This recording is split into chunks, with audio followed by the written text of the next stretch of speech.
Hello, everyone. You're tuning into the Small Business Show. My name is Swire. I'm your host for the show. My guest today is Josh Zepess. He's also known as the Identity Archaeologist. And since Josh wrote me this bio, I have to use my announcer voice for this. In a world where dreams are crushed, shows are forgotten, and Russ never sleeps, Josh Zepess, the Identity Archaeologist, is on a mission to ensure talented solopreneur turn every business first impression into second impression where sales happen by raising their ROC, return on conversation, so they can profit more without grinding more. Welcome to the show, Josh. Thank you, Spire. Honored to be here. Hopefully, I didn't kill the bio, but anyway. No, it's perfect. Perfect. So, can you let us know more about what you do? You're known as the identity archaeologist. Well, what does that mean, and what do you do? Yeah, excellent question.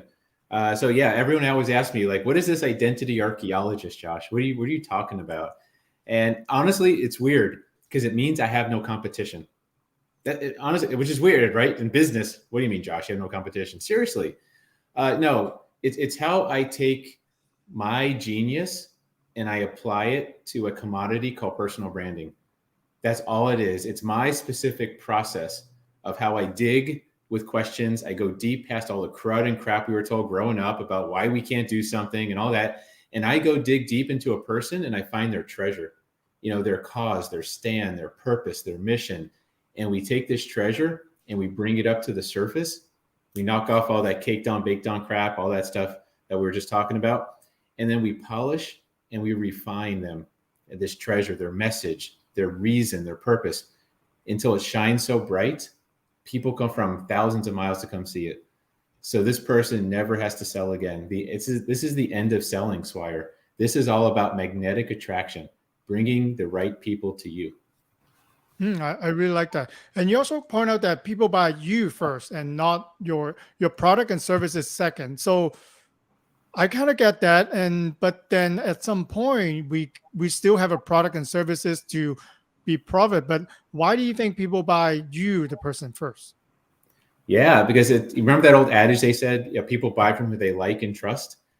Well, like happens in about 8 seconds. Trust takes anywhere from days to weeks to months to years. So if they don't like you, they're never going to give you a chance to earn their trust. And that's why human psychology says people buy you or your brand first, then they buy you second. So you are correct, though. Eventually, you got to talk about your product. But on a business first impression, when you're out there networking, you're presenting, you're on a podcast being interviewed, all of this stuff, what you should be talking about is your mission, your vision, your values, all the stuff that makes you unique. Then on a second impression or a third impression down the line, talk about your product. Absolutely.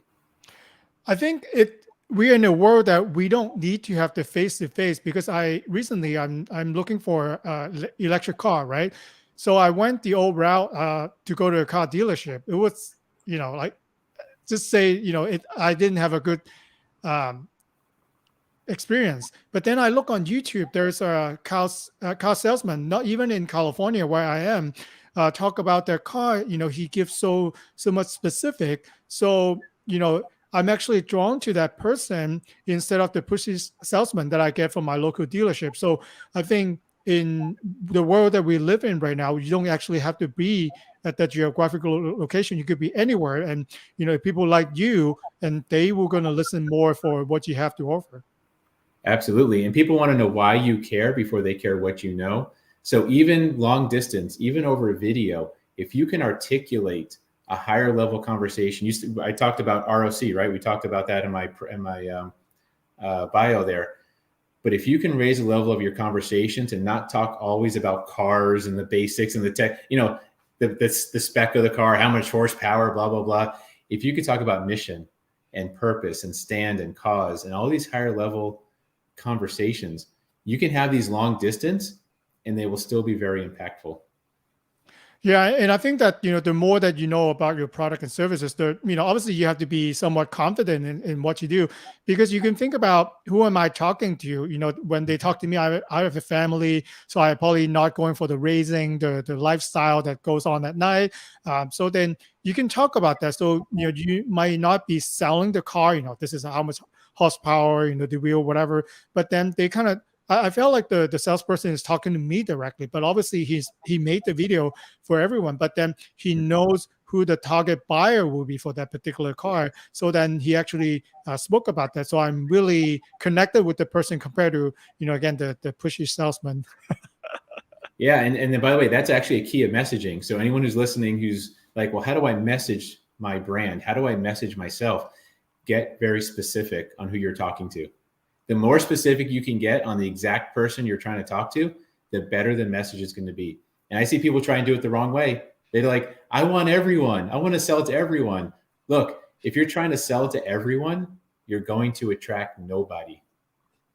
There is no such persona called everyone. That doesn't exist. You've got to speak to the heart of the exact person you're looking for, and then you will attract other people as a result. Okay, let me ask you a deeper question to this. And obviously, thanks for pointing it out. That's what I've been saying to some of my clients. But then some of them are afraid, right? Or they don't want to miss out. If we don't target everyone, then are we missing out somebody else that could purchase our product and services? Like, what would you say to them? No, so it's actually the opposite effect. And this is one of the lies we're told. Like, everyone's so worried if we niche down too narrow, Josh, I'm going to alienate everyone else. That's actually not true. Let's say you're targeting women, single moms who are going through a midlife crisis, who have had trauma in their past or whatever, right? And you speak directly to that beautiful woman, right? You speak directly to that person. You're going to get other people that are going to be like, hey, I see you're talking about single moms, but boy, you know what? It just hit me in the heart. My sister's a single mom. I love your mission. I love where you're going. I just like you as a person. Would you work with me too? I know I'm a man. I'm not a single mom, but can I be part of your tribe? Can I use your services too? Would you mind helping me out also? See, people want to follow people that are taking a stand. People want to follow people going places. It doesn't even matter where they're going. It just matters that they give a crap about someone else. It matters that they actually stand for something or stand against something. That's the energy that attracts people. So just because you're specifically talking to one type of person, you will end up attracting so many other people simply because you're so clear on where you're going and what you're doing. I love that, because sometimes I will I'll watch a news interview, right? They interview executive. They're very seasoned. So whenever question that you ask them, they could point you back to the message that they have, but then there's no substance there. They're just repeating words that sound really nice compared to if you talk to someone really passionate. So maybe the choice of word that they have might not be as polished as the executive, but then I agree with you that I really agree with this person, or even if I say I don't agree with this person, but I like their passion about what they're talking about, so they're really into what they do. So I can see the two differences there. One is talking to a big wall, right, that could go around and around, but then someone really passionate and you're drawn to that energy. That's right. And what you're talking about is, which is I think is a poison, is professionalism. We try and say the right thing and sound a certain way and talk to everyone, and it's terrible. It doesn't work because it's fake. It's not true, right? When we use these scripts, we borrow these scripts from people and we try and say and do the perfect thing and look a perfect way. That's all fake. It's not genuine, and it turns people off. So at that point, if you're going to be professional like that, it doesn't matter who you're talking to. You're going to be in the game of numbers. You're going to be in the grind of sales. You're not going to attract people. You're going to have to chase them down.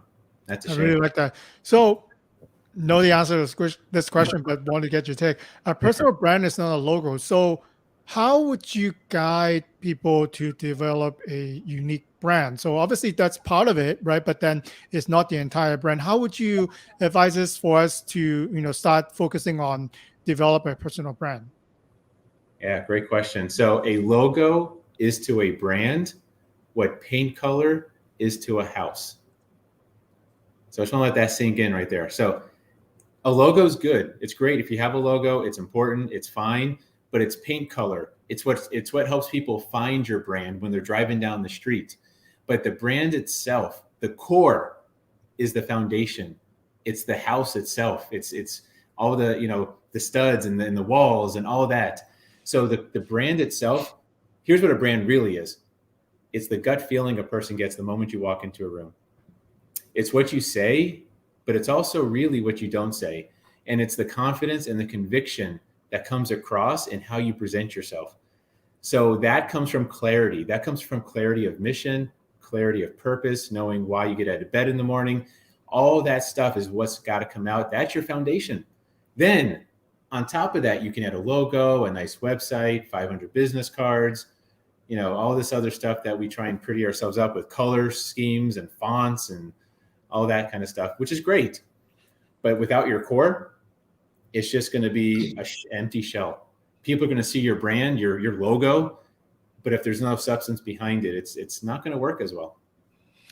I really like what you said, because in my industry, especially, people put their logo on a tangible item, a physical item, and then they try to promote it, right? I want everyone to have, a pen with my logo or a T-shirt or whatever the item will be.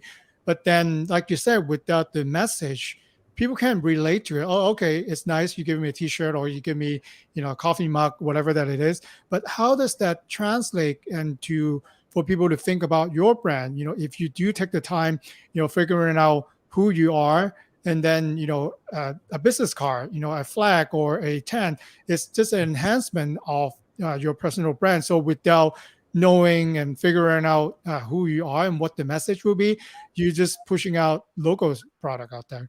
That's right. And every brand, every logo, I should say, has a brand feeling attached to it. So for example, the golden arches by itself means nothing. If you just saw a yellow M, it doesn't mean anything until you attach the brand of McDonald's to it. And when I drive by McDonald's, the gut feeling I get sickness because the food makes me sick. So I can't eat McDonald's. I refuse to eat McDonald's. So their logo just makes me feel sick. But for some people, that's how they eat. Their logo makes them feel hungry. Their logo makes them feel like, oh, inexpensive food. This is a good place. And that's fine. So really, it's all about making sure that the logo doesn't stand by itself. The logo has to be attached to a feeling. And that feeling comes from your mission, your vision, your values. It comes from the core of your brand. So it's got to be there. Having a mug with a logo on, it's great. But how does it make that person feel every time they pull it out of their cupboard to go use it? Well, definitely cut up this part what you just said, Josh, and put it in our website. Because when people think about, why do I need promotional product? That's the exact message. So, even you touch on McDonald's, I would probably only eat McDonald's when I'm on a road trip, because that's something that I know is consistent, at least, right? Everywhere you go in the world, really, you can get the same Big Mac, right, experience, or same French fry experience, and if you would from the US or from wherever you are. So let's talk about this question, right? I have my personal question for you. So a lot of people will ask, when they, during networking, right? So tell me, what do you do? So how would you suggest that we answer it? And, is there a right way or wrong way to answer this question? Yes, there is actually. It depends if you actually want to get people to the second impression. You want people to sit down and talk with you. There's no really number one bad way. There's no wrong way, I wouldn't say, but there are better ways. So here's how you probably don't want to answer it, which is how most people do answer it. You don't want to answer it with a title. Here's things people don't care about the first time they meet you when they ask you, what do you do?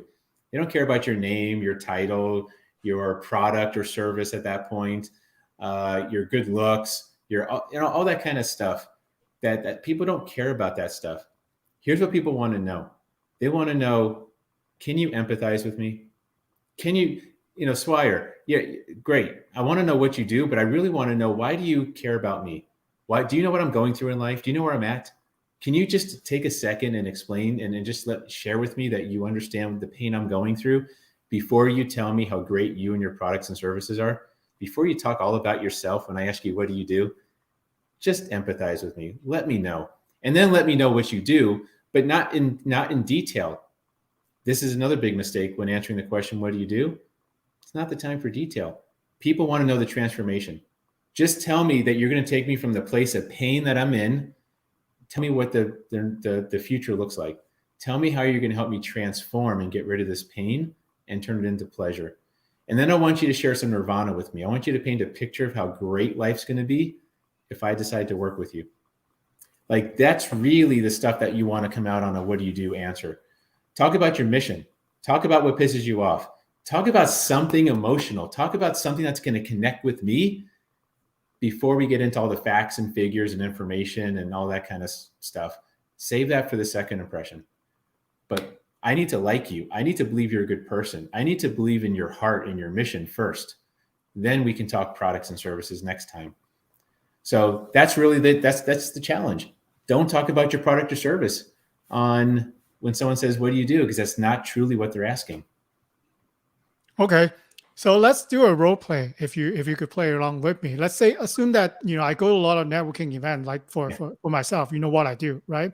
Let's assume that we have about 30 seconds and you ask me that question. So should I have different verse or different phrases when I see different people? Because, you said, people don't care about what I do, right? That I understood, but I have to get some context of, what the other person is going through the pain. So should I go general or should I go deeper in how I help client, and what would you advise? Yeah, let's get specific. So who are you talking to first? Who's your ideal client, Swire? And what is their problem? What's waking them up 3 o'clock in the morning in a cold sweat? And with respect to what you do, what's the problem that your clients are facing, that your future clients are facing? For my client, one of the pain point that they have is they wanted to reach out and create a custom experience for their client. So they're onboarding their client, they want a custom experience. But right now, the challenge sometimes will be they're not able to see them face to face. They're doing it virtually. So they relied on me to help them try to create that experience as if it was in an in-person, experience. Okay, so they're feeling isolated from their clients, and their clients are feeling isolated from them. Yeah, they can't touch them, right? The best they can do is maybe a virtual meeting, maybe get them on the phone, but then they're, depending on where you are, they're not able to see them in person, where they usually build their relationship at trade shows, at events, and they're not able to do that at the meantime. Okay. So what you do is you give them a custom experience. You allow them to give a custom experience to their clients. You put them in touch with their clients. That's really what you're doing, isn't it? Yeah, I put them in touch with client, make sure that they know that they're being appreciated, because now customer appreciation is a big part of what I do. Yes, and make them feel appreciated. Good. So when you do this for a client, for one of your clients, what's their business like afterwards? What does that feel like? What's that nirvana? What's that place that they're at now, that they're in touch with their clients, and like, how does it feel for them? What does it do for their business? What does it do for their life? How does that feel after you're done working with someone, when you help them out? Well, if all things turn out the way that it is, they're strengthening their relationship with their client. Hopefully, they will get more introduction, right? More conversation in your word. So sometimes they do get referrals too, because if a client is happy with their onboarding experience, they're more likely to share, review, or introduce to my client to more opportunities that they might have available for them. Nice. Okay. So let's just use that stuff you gave me. And I wrote some of it down. It's going to be a little clumsy. And out of touch. Okay.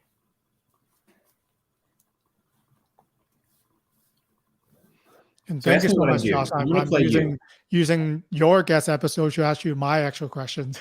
No, I'm going to play you now. So I want you to ask me what I do, but I'm going to play you. Okay. So tell me, what do you do? Hey, great question. You know, so many business owners, especially under COVID now, are feeling so isolated from their clients, and especially their future clients, are just feel separated and isolated from them. You know how that frustrating that is for them, right?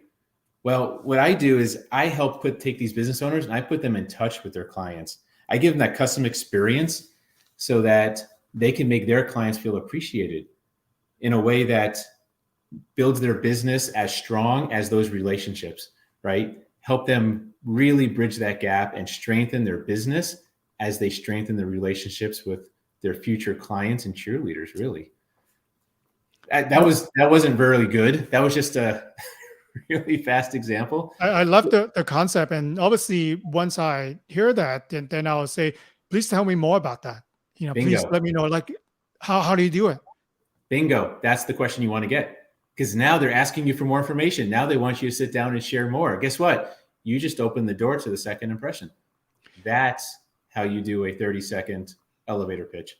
Yeah, because I've been to a lot of networking where, the other person really told me exactly down the line what they do, 30 different items. And after 2 items, I'm lost. I'm tuned You're out. lost. So, Yeah. but listening to all the words that you have, I'm thinking about the experience that I have encountered. I really do want more experience for my future clients, and I That's do right. want more engagement or whatever that the key point that might be. And then my natural question will be, please tell me more. Exactly. Do you notice how I didn't say promotional products either? I didn't talk about the specifics of what you did. All I described was the transformation of how you create that custom experience and put them in touch with their clients, right? We will play on words there so that, their clients can feel appreciated, like hug. It's almost like you're giving these ways for companies to hug their clients, to be in touch with them, to give them a nice hug and say, hey, I appreciate you. That's all you're doing, man. That's truly what you do. Yeah, thank you, Josh. I think, I would probably have like 3 to 5 of this type of conversation, obviously depending on who the prospect or people that I run into. So I have different phrases that I can work with. Maybe, there are other things that I could help them. Maybe they're not in business development or something like that. So, if I have a few in my rotation, I think it would definitely bring me more conversation. That's right. That's right. And just remember, no titles, no products, none of that stuff. Just really have a human conversation with people. That's what I'm all about. I'm all about bringing humanity back to our businesses. I just want us to be humans again. Really give a crap about someone else and just show it. That's all we did here. All we did was talk about transformation. We empathized with the business owner up front, right? We kind of said, hey, so many business owners are just, they're isolated and they just feel like they're out of touch with their clients. And at that point, you want that person you're talking to kind of be nodding like, yeah, I know exactly what you're talking about, man. So you want to start building that connection with people right up front. That's the number one thing. Yeah, I love that. You also talk about the 3 C's. Can you tell me what the 3 C's are? Yes. These are the 3 C's of attraction, let's call them, or levels of energy. So low level of energy right off the bat. The first C that you need is clarity. Clarity just means you just know why you exist, right? So many people I talk to aren't clear on why they get out of bed in the morning other than to make money.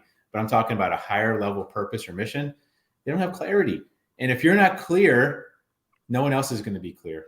So the first C is getting clarity on why you exist. Now, that's good. So clarity means I know why I exist.